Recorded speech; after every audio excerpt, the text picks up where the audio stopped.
right, so a few weeks ago, I got a chance to check out Assassin's Creed 3, and the presentation they gave us was about 3 hours long, and we had some time to interview the developers afterwards, but they only gave us about 15 minutes.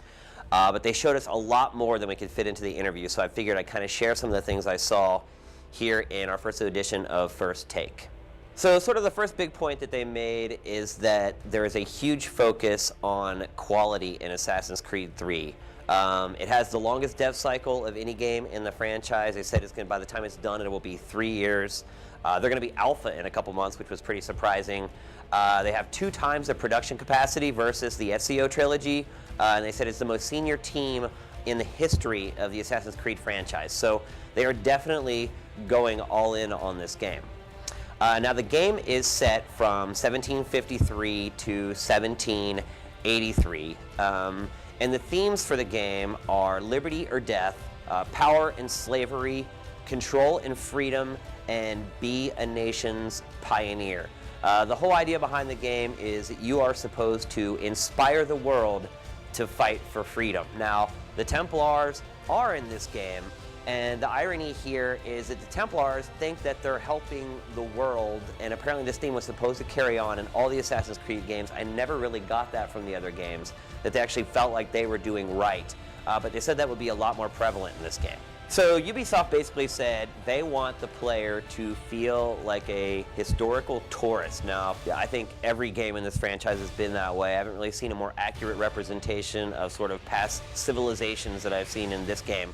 Now, Connor is his adopted name. He has a crazy Native American Indian name that even the producers were having problems pronouncing.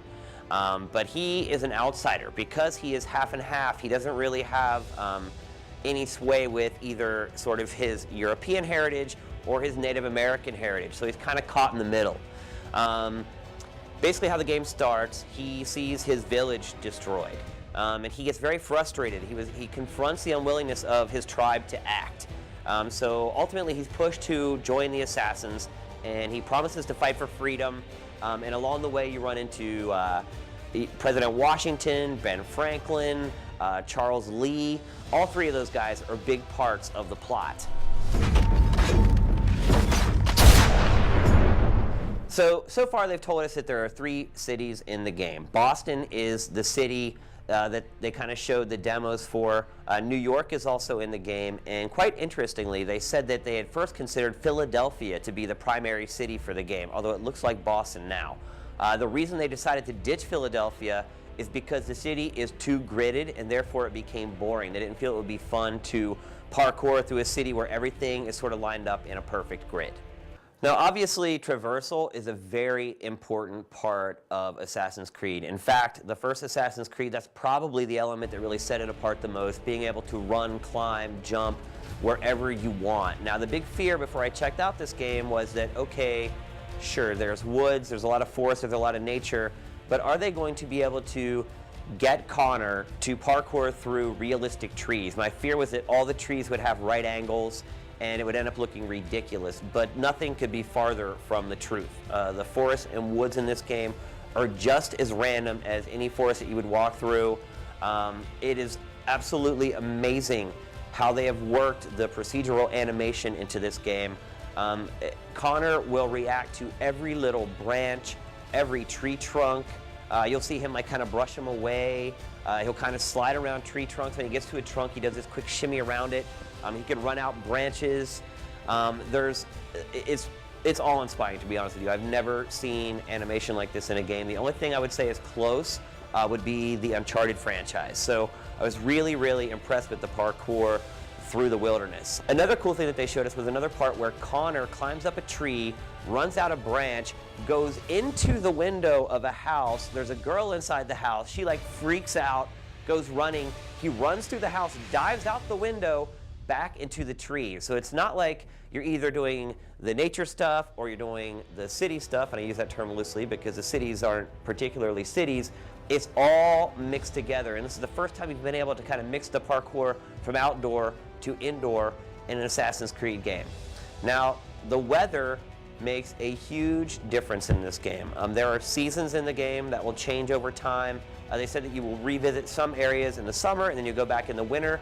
The snow will slow you down drastically. So a big part of trying to get away from enemies or navigate the environment is looking at how deep the snow is, trying to make sure you stay away from drifts and things like that. They said that the animation has been completely redone for this game, and I believe it having looked at it. They did keep a couple classics, like the Leap of Faith is the same, and they said they wanted to leave some of those tenets in the game, just so it kind of reminds people that they're playing an Assassin's Creed game, because it is so different. They felt like they needed kind of those mental joggers in the game to remind people that it is the AC franchise. They also wanted to make sure that the character was just as nimble in the woods as Ezio was in the city. And again, kind of going back to what my concerns were about parkouring through trees, they have absolutely nailed it. There are no hitches, there are no slowdowns. You move just as seamlessly through trees as you would through and over a bunch of buildings in the city. And then the other big part of it is because the game is in nature, the angles are crazy. Nothing is a 90-degree angle in the game. And what you may not realize is that a lot of games intentionally make everything flat or at a 90-degree angle because it makes it very easy for them to create animations that will work in any situation. I saw some stuff in this game that literally blew my mind. He was fighting someone at one point, he got backed up a little bit, and he kind of backed up into a huge tree trunk. He put his one leg up and put it onto the tree trunk as he continued to fight. This carried through the entire demo that they showed us. You could run around all willy-nilly, and he completely reacts realistically to every little change, bump, rock, tree stump, whatever in the terrain. It's a programming nightmare, and it's probably the thing that impressed me the most about the demo that I saw.